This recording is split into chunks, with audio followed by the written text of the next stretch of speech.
kamu tewannabaawo mbeera yonna okuva ku makya.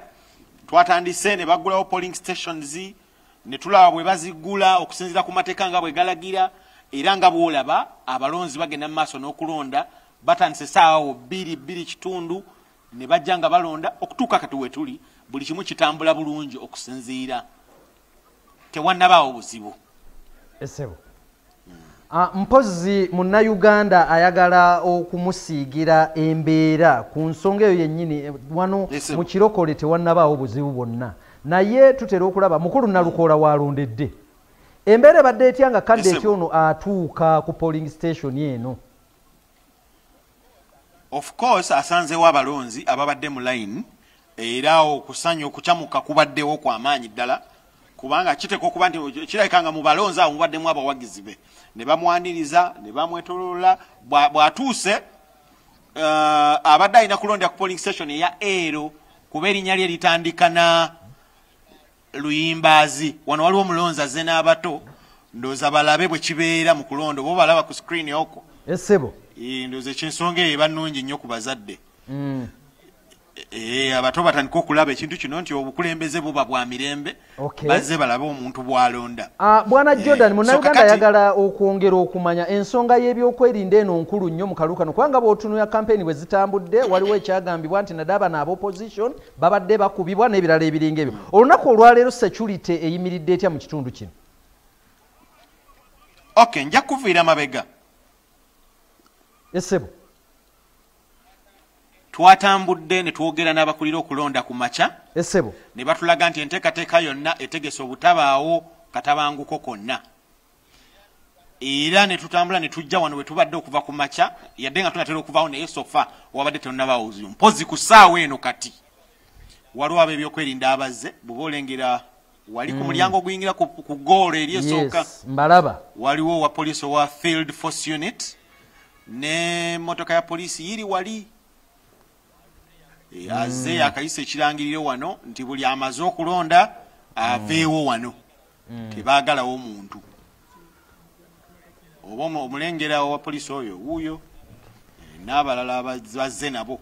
Mpozi era osobola kutambulako n'otulaga ku mbeera nga bweri mu kitundu ekyo generale n'otuwaako ne ku balonzi bo bawogera ki ku mbeera eno?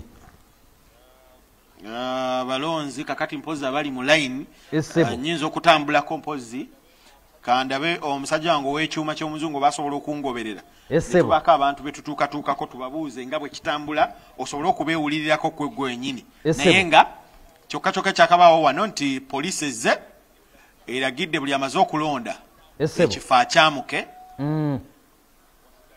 wasigalewo balonda bokka. Essebo poliisi ezze mpozi ku nsonga eyo ya poliisi okuba Essebo poliisi okubanga ezze negobawo abantu gye batera okuyita bakuntumye. Essebo Bwana Jordan ensonga ya poliisi okubanga ezze negoba abalonzi mu kifo kino kitegeeza kubanga twalabyeko dda nga abantu naddala abawagizi b'ekibiina ekya NUP baavudde mu bitundu by'eggwanga ebyenjawulo abakulembeze ku mitendera egy'enjawulo bonna nga bazze ku ground kuuma kalulu na ku monitoringa. Kino olowooza kitegeeza ki? Anti aba security ebiseera ebisinga bw'obabuuza ku mbeera bwetyo bagamba zezo orders ennina. Tugenda kufuna omukisa tubabuuze bongere okutunyonyola. Naye ono parish supervisor owa electoral commission owa NUP. So embeera eri etya wano sofa? Okutwaliza awamu embeera ebadde tabanguseemu oluvannyuma lw'abawagizi ba NUP okubeera nga beekengedde omu ku RDC nga bagamba nti RDC talina kubeera wano olw'okuba nti si mulonzi wa wano. Naye tukoze buli ekisoboka okulabika nga tukakkanya embeera kuba tumaze okukizuula nti ekimu ku biyinza okutabangula akalulu kaffe ate ne kawa omulaba omwaganya kwe kubeera nga bateekawo ensasagge.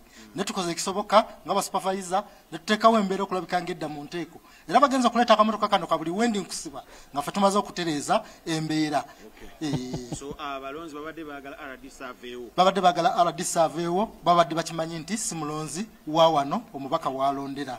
Naye tukoze ensitegerekeka ne tubagamba affe amaaso katugatunuulize omuki katugatunuulize RDC okubeera nga taleeta muvuyo mu kitundu era amaaso gonna ge tugataddeko tulabe nga tuwabeerawo buzibu bwonna mu kulonda kuba bweraliikirivu bwabwe balowooza nti ayinza okuteekayo omukono ogw'amaanyi ne wabeerawo ekibbakalulu naye tubalayirira nti keetonye kagwake bannakawempe basobola okwekuumira akalulu kaabwe era ne kaggwa mu mirembe.